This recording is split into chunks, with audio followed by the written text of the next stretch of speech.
Hola, muy buenos días. Bienvenidos a la EPG Pathshala Spanish Español. Estamos en el paper 15 que se titula La cultura y la civilización de América Latina, primera parte. Soy Dr. Murad Ahmad Khan y doy clases de la literatura latinoamericana en la Universidad Jawaharlal Nehru de Nueva Delhi.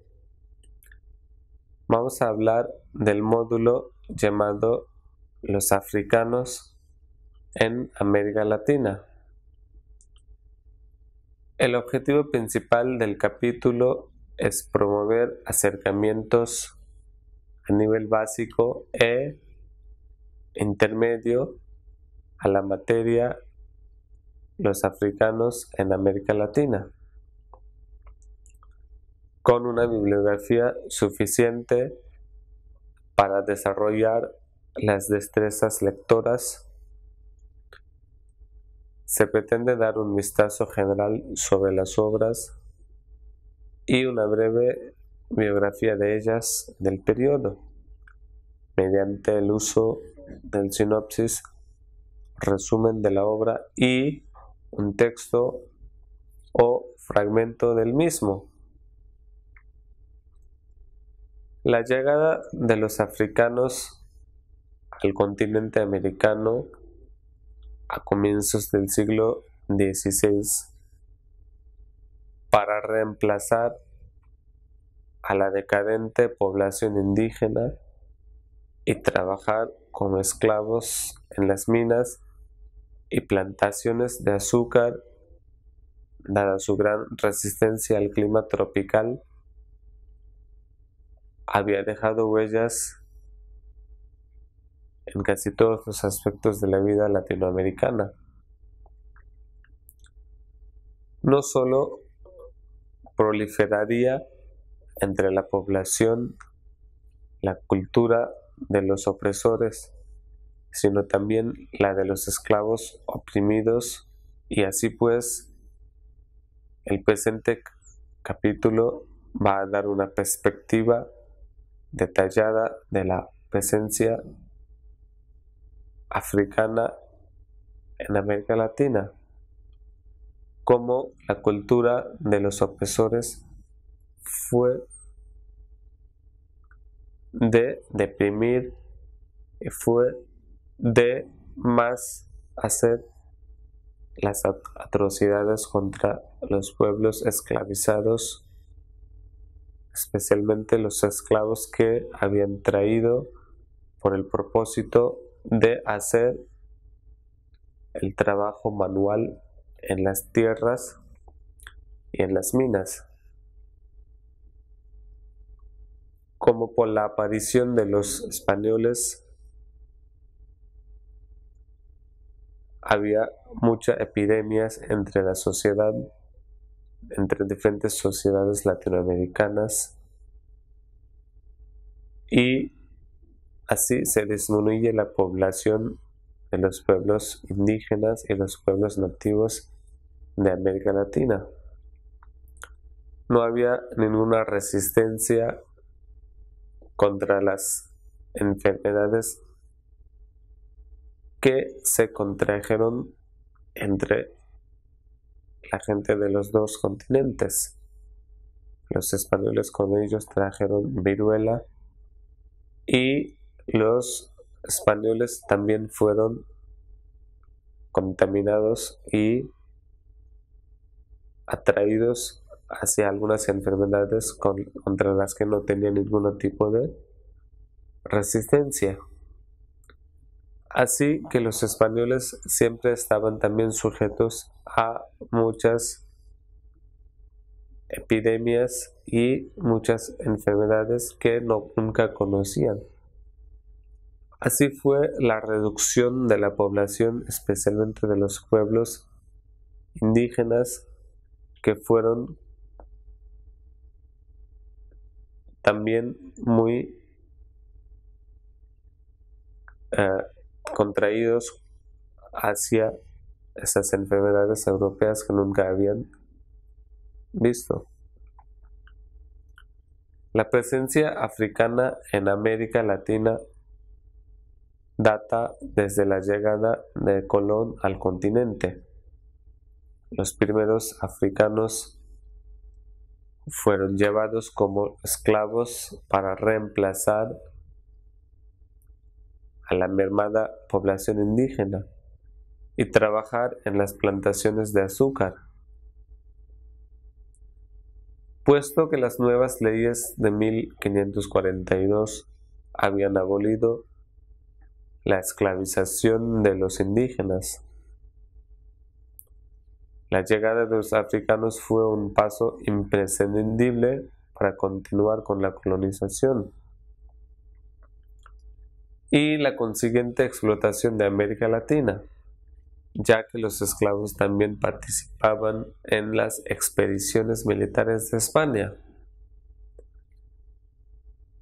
Con la nueva ley propuesta de 1542, con el propósito de evangelización y también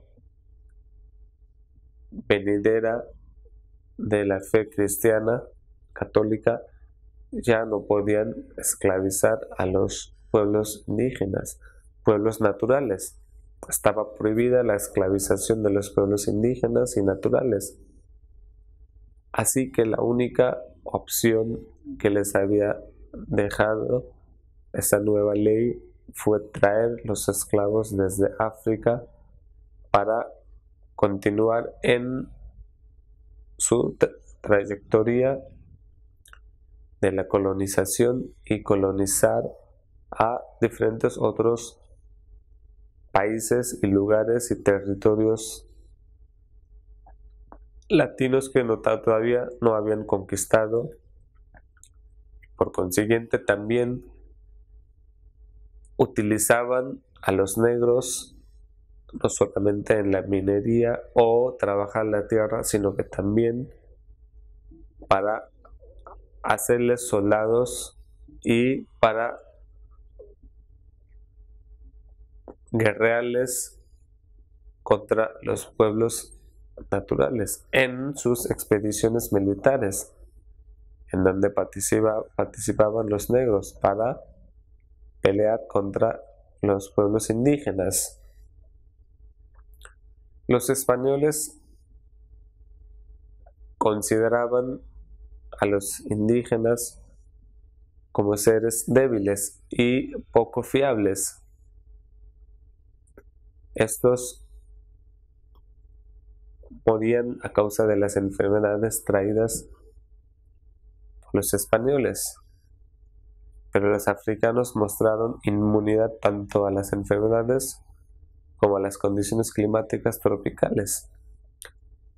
Los africanos que trajeron desde África eran mucho más fuertes en cuanto a resistir las condiciones climáticas tropicales, en cuanto a aclimatizarse rápidamente con las condiciones del medio ambiente.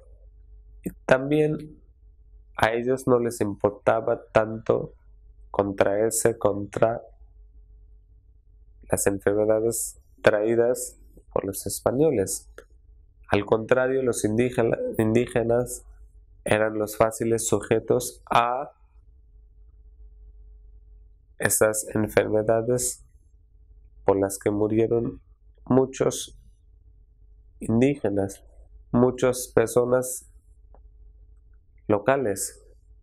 Así fue la disminución de la población de los pueblos indígenas y se fue debilitando el poderío de pueblos tan afluentes como la civilización inca y como la civilización azteca. Según los españoles, ellos creían que los indígenas eran personas débiles y no eran muy fuertes a las condiciones que se encontraban ahora para poder hacer la conquista en todo el continente. Así que los africanos, los negros, eran una herramienta importante en las manos de los españoles para poder conseguir este meta de su objetivo expansionista. Así que los africanos llegaron a ser la única posibilidad en seguir con las explotaciones de las nuevas tierras. Esto resultó en un número cada vez más creciente de esclavos africanos y en un aumento de las plantaciones de azúcar y del café. Por su parte, los esclavos quedaron a merced de sus dueños, desencadenándose suicidios e intentos de huida, los únicos métodos de escapar de la precariedad que ellos padecían. Los esclavos africanos, como los indígenas, eran bautizados a su llegada. A veces la Iglesia solía intervenir en defensa de los africanos para terminar con las atrocidades que les infringían.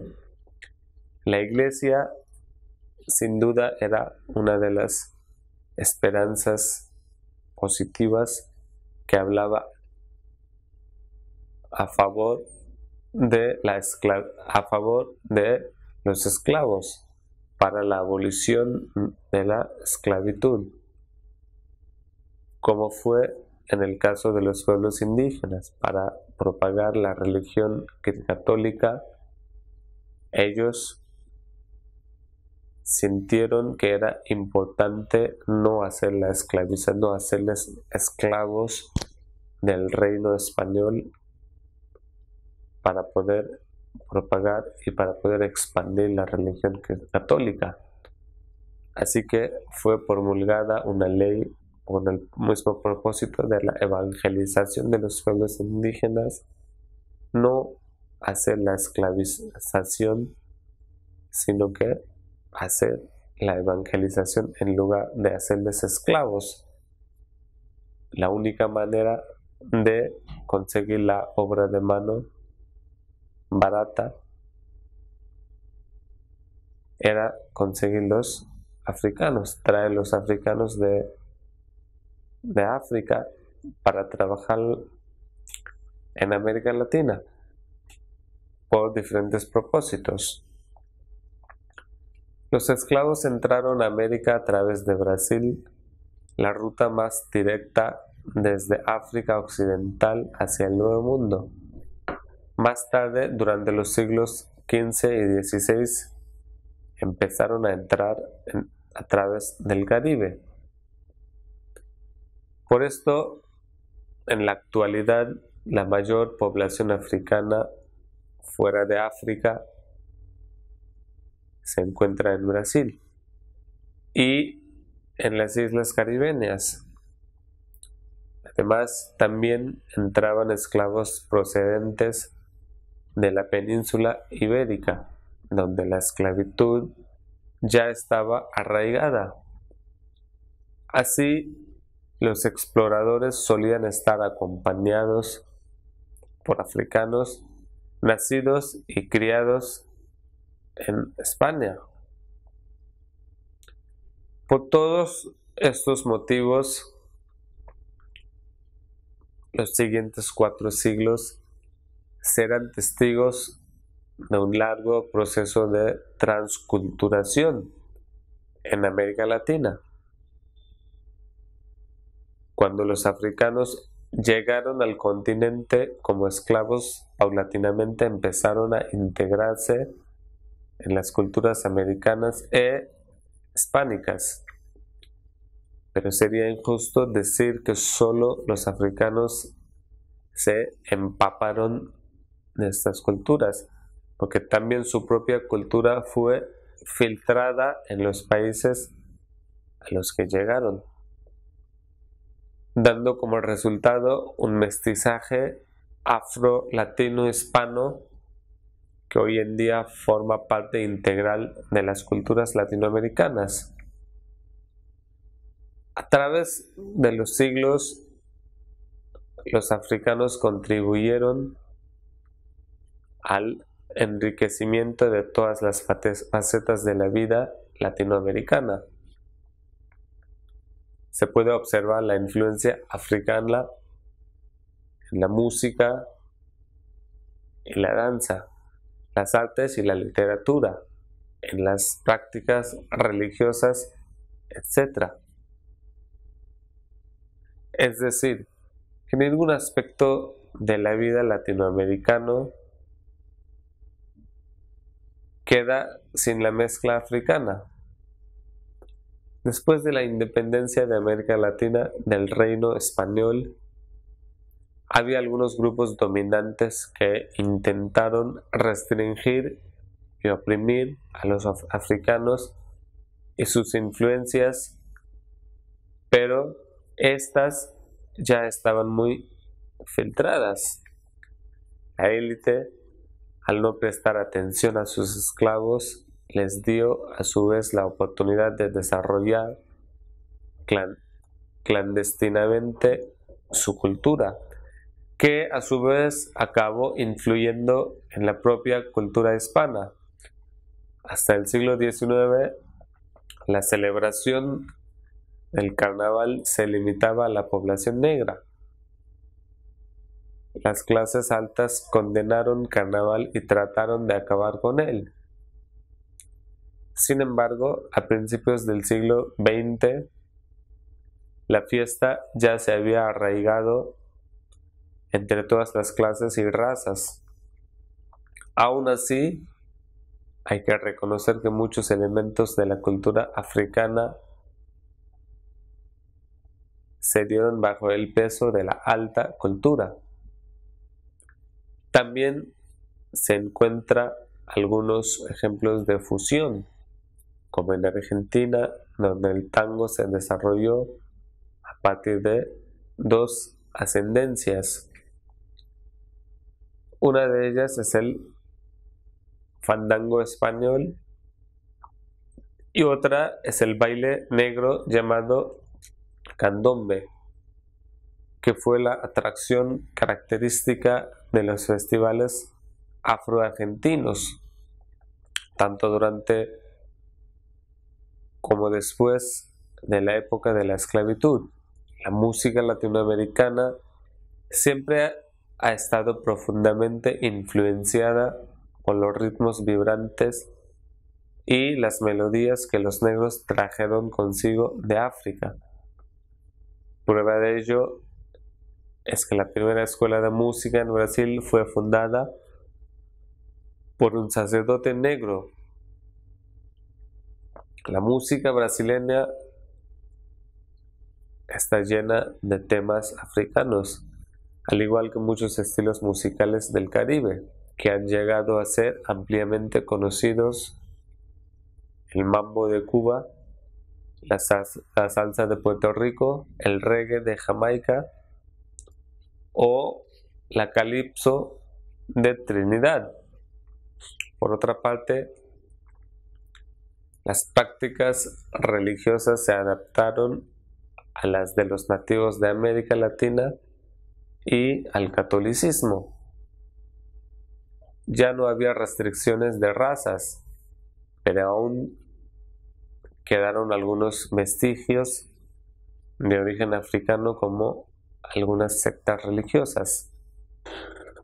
El vudú en Haití, el Shango en Trinidad y Tobago, Venezuela y Brasil, o la santería en Cuba y Puerto Rico, aunque estos no solo contenían elementos africanos, sino también de otras sectas religiosas indígenas. En cuanto a la literatura, se encuentran grandes autores de procedencia africana. Los mitos de Ochun y Yoruba en Cuba forman parte de la rica mitología africana. Los temas relacionados con la esclavitud siempre han sido populares entre los escritores negros y otros activos en el movimiento para su abolición, como por ejemplo el poeta brasileño Luis Gama.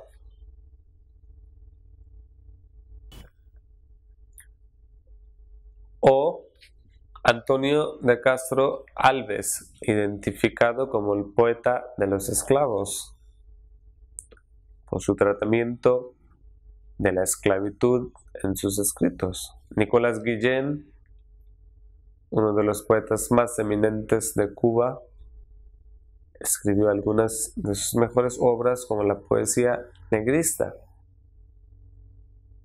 basada en los ritmos de la música afrocubana. Así pues, muchas novelas, poemas y danzas de América Latina y el Caribe incorporan patrones africanos de habla, estilo o conceptos que tratan de expresar el espíritu del patrimonio cultural negro. Lo importante no es la filiación racial de sus autores, sino el hecho de que esta poesía logró captar admirablemente el mundo del afrolatino en todas sus facetas y llenó un vacío en las letras hispanas que no había vuelto a tratar el tema del negro desde la generación del siglo del oro.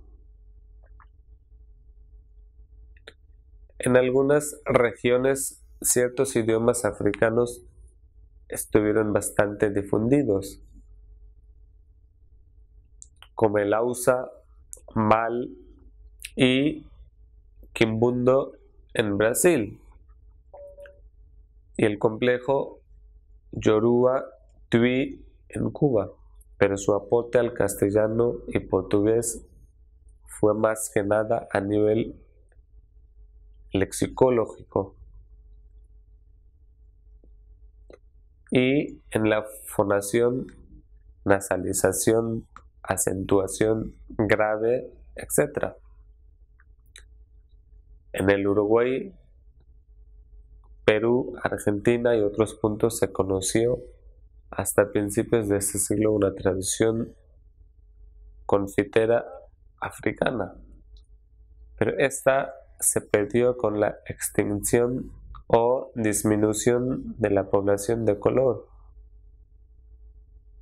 En el continente, los recalcitrantes tenían más posibilidades y en colonias esclavistas el Brasil es paradigmático, donde la cantidad de africanos era muy elevada. La cuantía que conseguían huir era también notable. Peculiaridades del paisaje americano implicaba hablar de dos clases de cimarroneras, de selva y de sabana. Es precisamente durante la tercera década del siglo XX cuando madura el movimiento afrocubanista con sus matices más o menos negristas. Alejo Carpentier recordaba que el calor de la agotada revolución de veteranos y patriotas de 1923, que fue típico ejemplo de pronunciamiento latinoamericano sin cohesión, ni dirección, ni ideología concreta. Algunos escritores y artistas jóvenes que se habían visto involucrados en el movimiento sacando provechosas enseñanzas de una aventura inútilmente peligrosa adquirieron el hábito de reunirse con frecuencia para conservar una camaradería nacida en días agitados. Así se formó el grupo minorista sin manifiestos ni capillas, como una reunión de hombres que se interesaban por las mismas cosas, sin que pretendiera crear un movimiento. El minorismo fue muy pronto un estado de espíritu. En el caso de América Latina se encuentran diferentes tipos de economía, la de plantación típica de Jamaica, por ejemplo, y las economías extensivas de América continental.